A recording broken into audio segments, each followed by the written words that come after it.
Oke, bismillahirrahmanirrahim. Assalamualaikum warahmatullahi wabarakatuh. Waalaikumsalam warahmatullahi wabarakatuh. Nah, jadi alhamdulillah ya nak, hari ini kita bisa bertemu lagi untuk di pembelajaran kimia, yang mana hari ini pembelajaran kita lanjut lagi tentang pokok bahasan yaitu sel volta. Hari ini pembahasan kita tentang aplikasi sel volta dan korosi. Nah, saya akan share screen untuk memulai pembelajaran hari ini.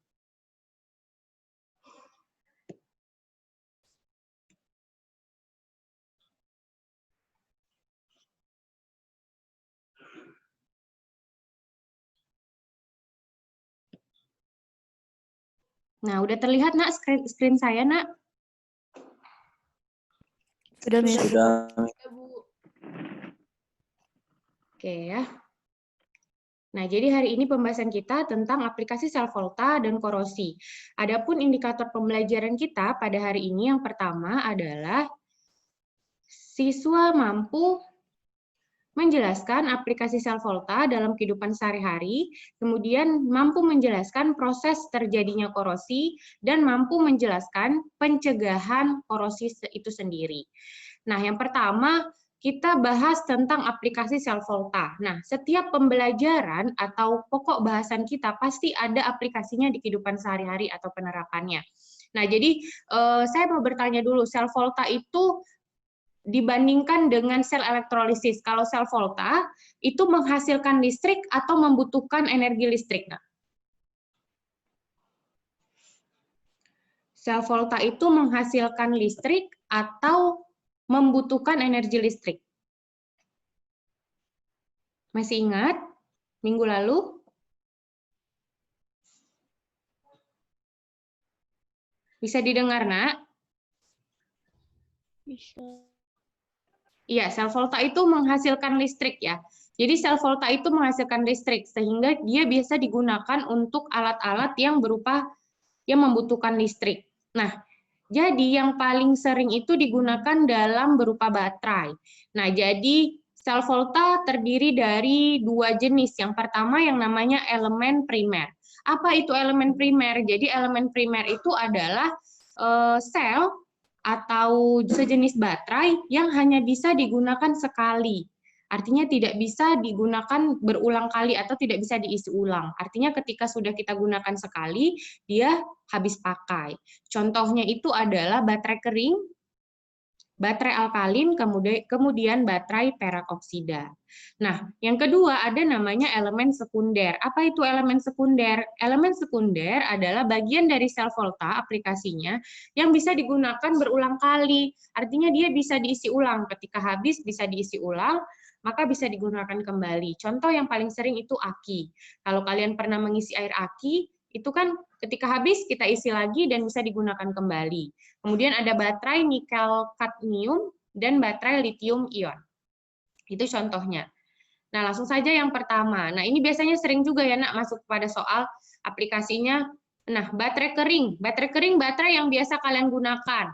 Nah, baterai yang seperti ini biasanya pada jam dinding, di mana biasanya yang ditanya itu ininya nak. Pada baterai kering, anodanya itu adalah logam Zn atau zinc atau seng. Kemudian katodanya itu adalah serbuk karbon. Kalau kalian pernah buka baterai, tengahnya dari si baterai itu adalah karbon, benar ya? Tengahnya itu adalah karbon. Kemudian di pinggiran karbon itu diberikan pasta. Biasanya pastanya itu berupa MnO2. Nah, jadi kapasitas baterai kering itu pasti anaknya kurang lebih 1,5 volt. Kemudian keuntungannya itu dia murah dan biasanya tidak terjadi kebocoran. Kelemahannya tidak dapat diisi kembali karena dia termasuk jenis dari elemen primer. Nah, yang kedua itu adalah baterai alkalin. Baterai alkalin dari namanya sendiri itu ada kata alkalin, artinya pasti ada basa di situ. Benar, katodanya itu adalah elektrolit MnO2 dan KOH. KOH di sinilah yang bertindak sebagai basanya. Sedangkan anodanya tetap sama, yaitu serbuk Zn atau serbuk seng. Nah, disebut juga biasanya sel kering alkali. Nah, potensialnya itu 1,54, 1,5 biasanya ya. Namun bedanya dia waktu hidupnya lebih lama dibandingkan baterai kering. Nah, dan dia dapat menghantarkan arus yang lebih tinggi daripada sel baterai kering yang di atas tadi. Jadi dia lebih tinggi ya arusnya. Nah, yang ketiga adalah baterai nikel kadmium. Dari katanya pasti ada si nikel dan ada kadmium.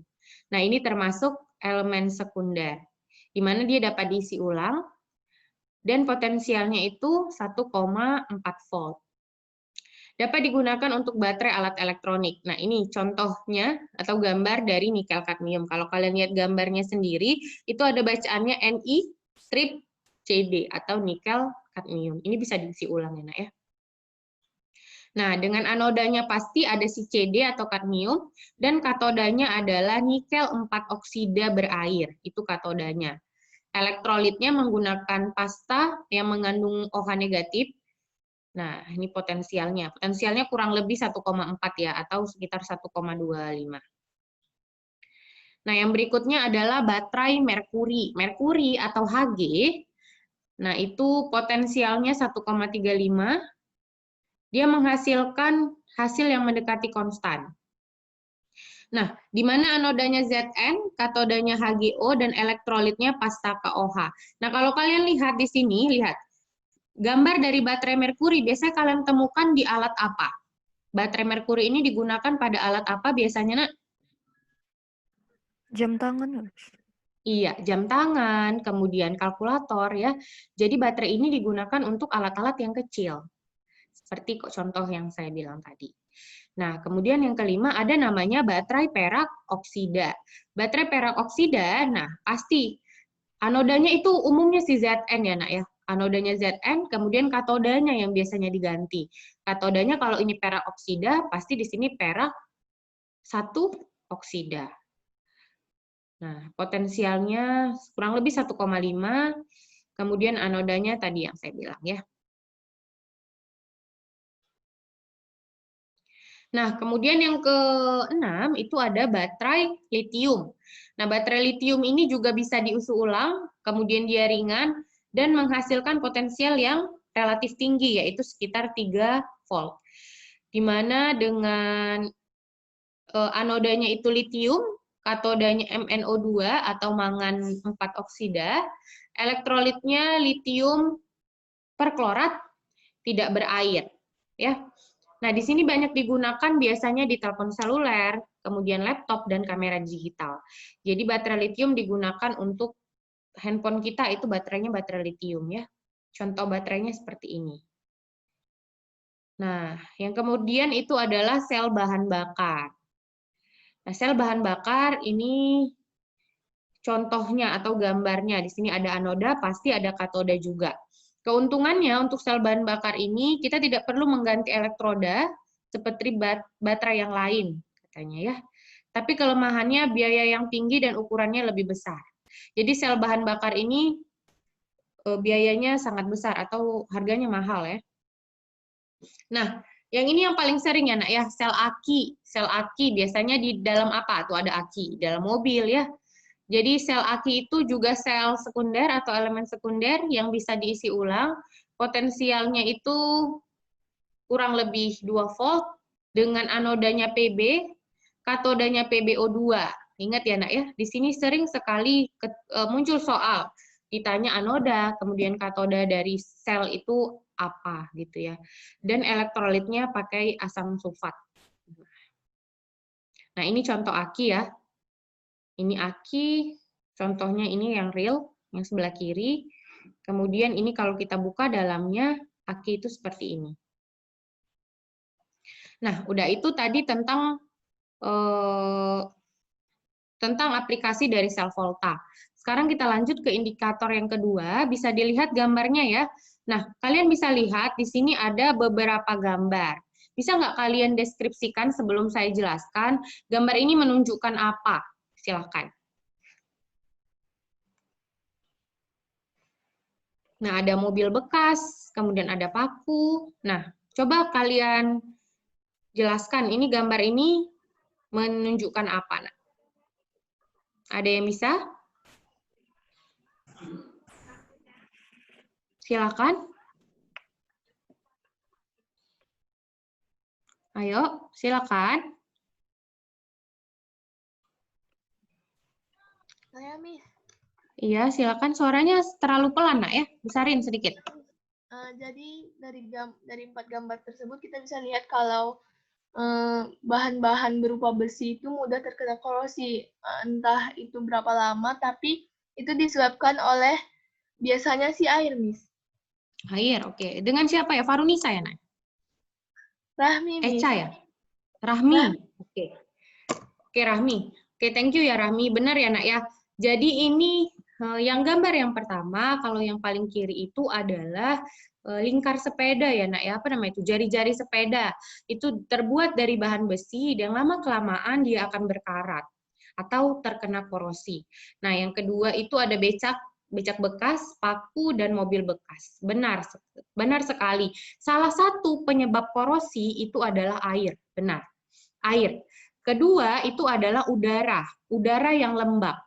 Yang pertama air, kemudian udara yang lembab. Yang kedua itu adalah pH yang rendah. Kalau bicara pH rendah berarti bersifat asam, gitu ya. pH yang rendah, kemudian suhu yang tinggi. Suhu yang tinggi. Jadi di temperatur yang tinggi, besi itu lebih mudah berkarat. Kemudian yang kelima itu adalah elektrolit. Jadi kalau ada elektrolit di dalam, misalnya dia terkena cairan elektrolit, maka dia cenderung lebih mudah terkorosi. Kita lanjutkan aja. Nah, jadi korosi itu termasuk peristiwa elektrokimia.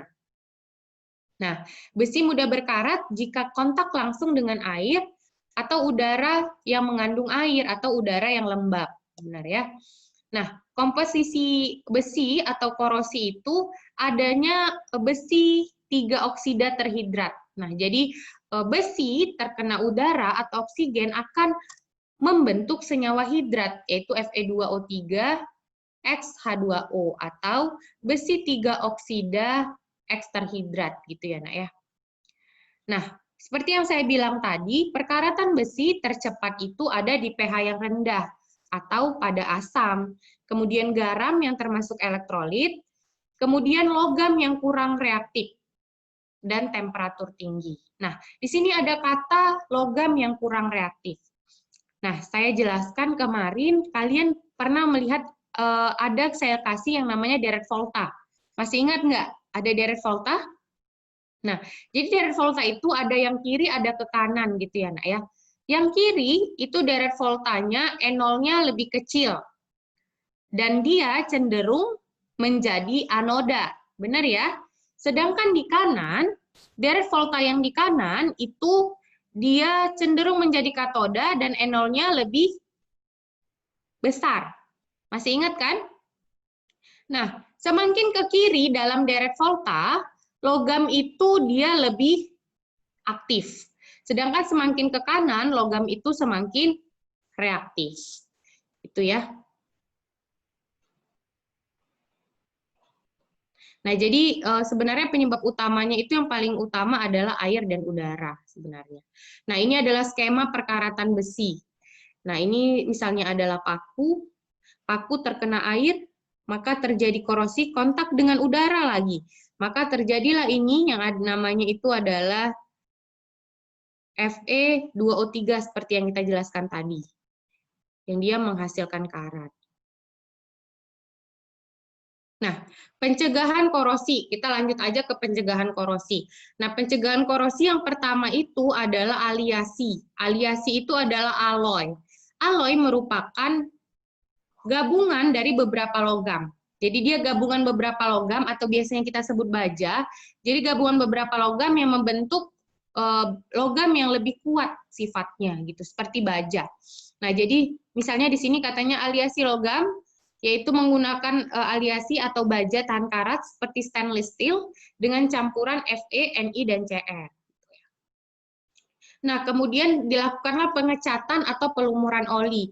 Kalau kalian lihat di mesin yang bergerak, untuk menghindari mesin itu berkarat, maka kita gunakan yang namanya oli, benar ya?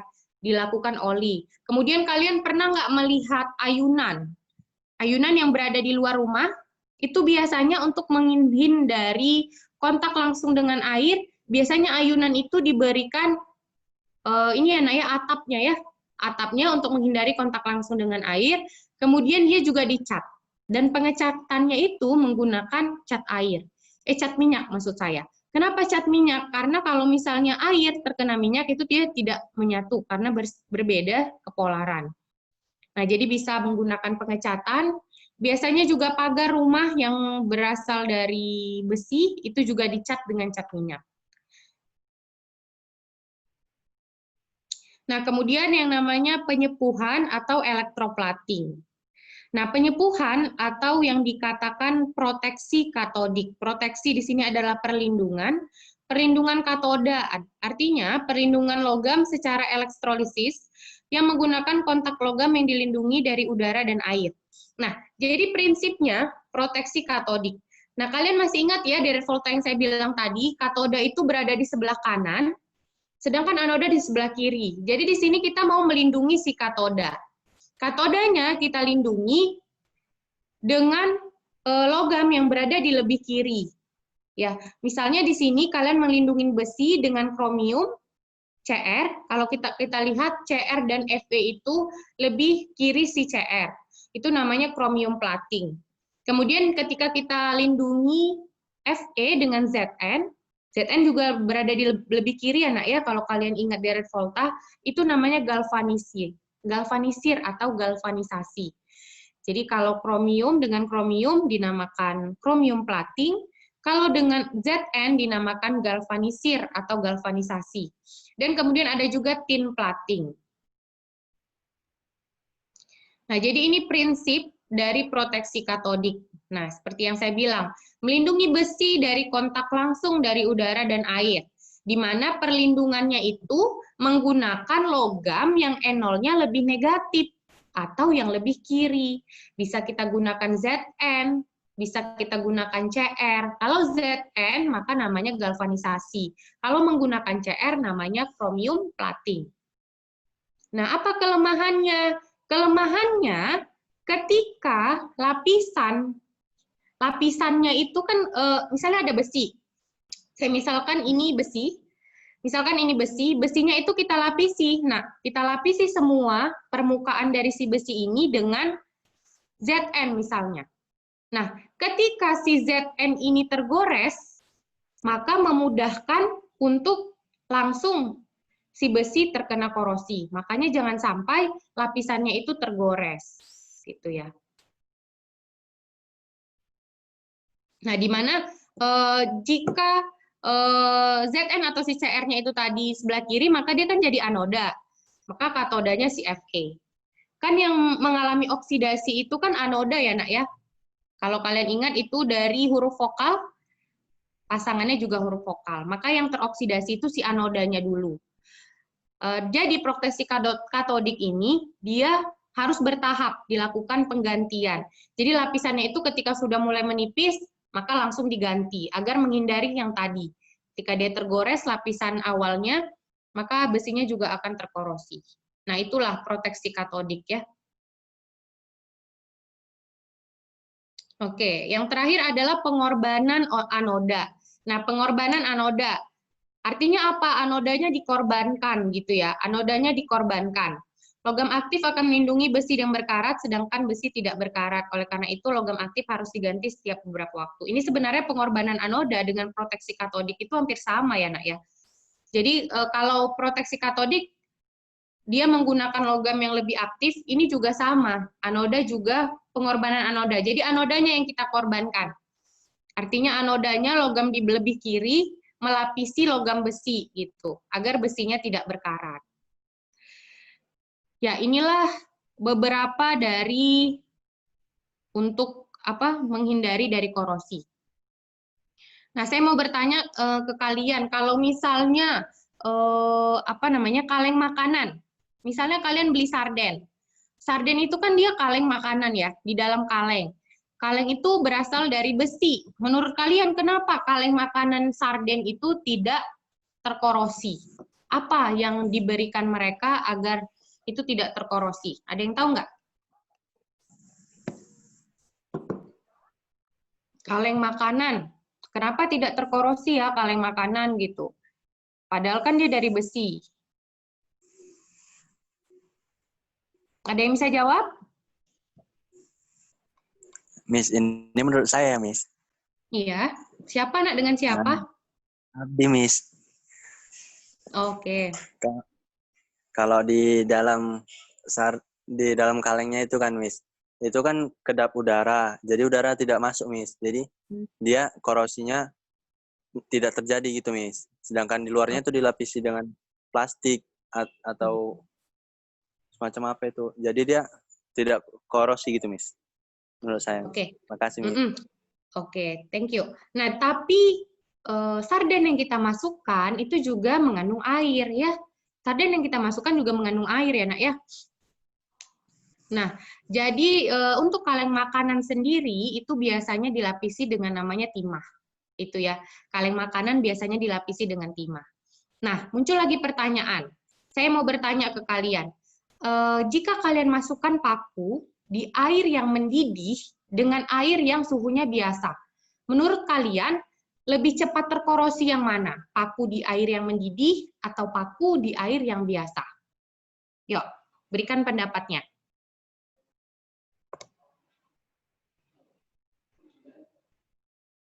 Ada yang bisa jawab, Nak? Ada? Silakan, nggak apa-apa ya. Kalau salah nggak apa-apa ya, Nak ya.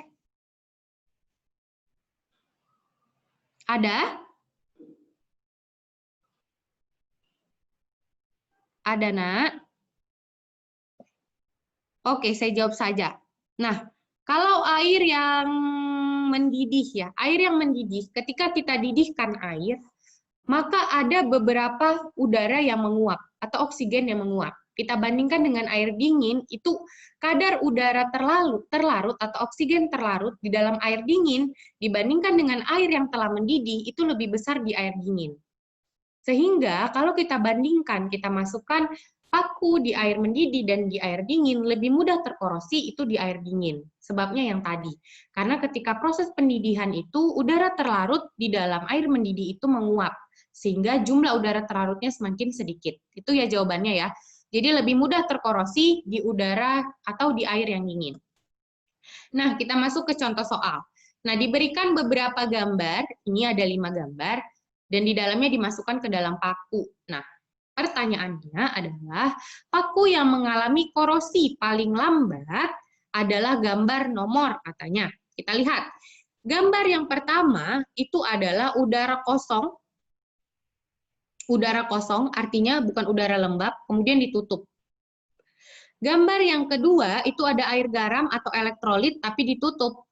Gambar ketiga air suling, gambar keempat itu air yang dididihkan kemudian ditutup, kemudian minyak goreng atau minyak. Menurut kalian korosi yang paling lambat terjadi itu gambar nomor berapa? 5, Miss. 5, Iya. Miss. Iya, benar, Goreng, nomor 5. Karena minyak itu paling dia sangat ini ya untuk melindungi dari korosi itu minyak. Yang kedua kalau kalian suruh urutkan, yang kedua paling lambat terkorosi yang mana ya, Nak ya?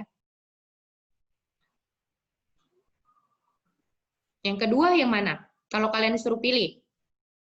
Setelah nomor 2, nomor 5, Air suling 4, Miss. 3. 4, 4, Miss. 4, Iya, Iya, Miss. Miss. iya 4 ya. Air suling itu kan udaranya lebih sedikit. Kemudian lanjut ke nomor 1 ya, Nak ya. Udara kosong. Artinya kan tidak mengandung air gitu. Oke, kita lanjut ke contoh yang nomor 2. Nah, pertanyaannya adalah perlindungan korosi yang paling tepat untuk melindungi logam yang bagian mesin yang berputar, katanya. Bagian mesin berputar biasanya dilindungi dari korosi menggunakan apa, Nak? Oli, Miss. Oli, Miss. Iya, pasti Miss. dibalut dengan oli, dibalut dengan emas ya, anak sultan banget ya, nggak mungkin. Melumuri dengan oli yang paling murah ya. Lanjut, paku yang paling cepat terkorosi. Diberikan 5 gambar, pertanyaannya paku yang paling cepat terkorosi. Ayo jawab. Nomor berapa paku yang paling cepat terkorosi? NaCl, Miss. 4, Miss. NaCl. Iya. Nomor 4 ya, sepakat semuanya, Nak? Iya, jawabannya NaCl, karena NaCl di situ adalah merupakan elektrolit dan tidak ditutup lagi.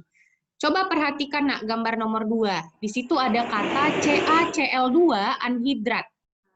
Nah, jadi CaCl2 anhidrat itu fungsinya sebagai zat pengering, ya, Nak, ya. Jadi ketika kita berikan misalnya air, dan kita berikan CaCl2 anhidrat yang konsentrasinya itu telah ditentukan, maka itu kondisinya itu mengering, ya, Nak. Mengering. Jadi itu juga dapat menghindari korosi. Diberikanlah zat pengering yang berupa CaCl2 anhidrat. Seperti gambar nomor 2 ini ya. Nah, jadi itu juga proses pencegahan korosi dengan memberikan zat pengering. Oke, jadi contoh soal kita ada 3 ini saja. Nanti kalian bisa lanjut lagi ke psikologi untuk kuisnya ya, Nak ya. Jadi saya akhiri. Ada pertanyaan? Sebelumnya ada pertanyaan atau tidak, Nak?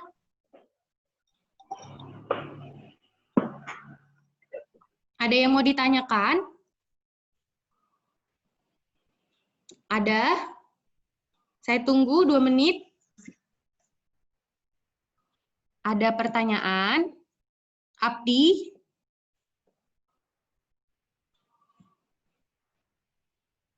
Ada, Tidak, Nak? Miss. Oke, nggak ada ya.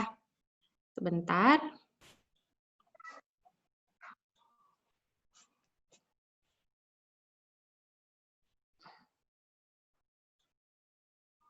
Nah, jadi ini pembahasan terakhir ya tentang sel volta.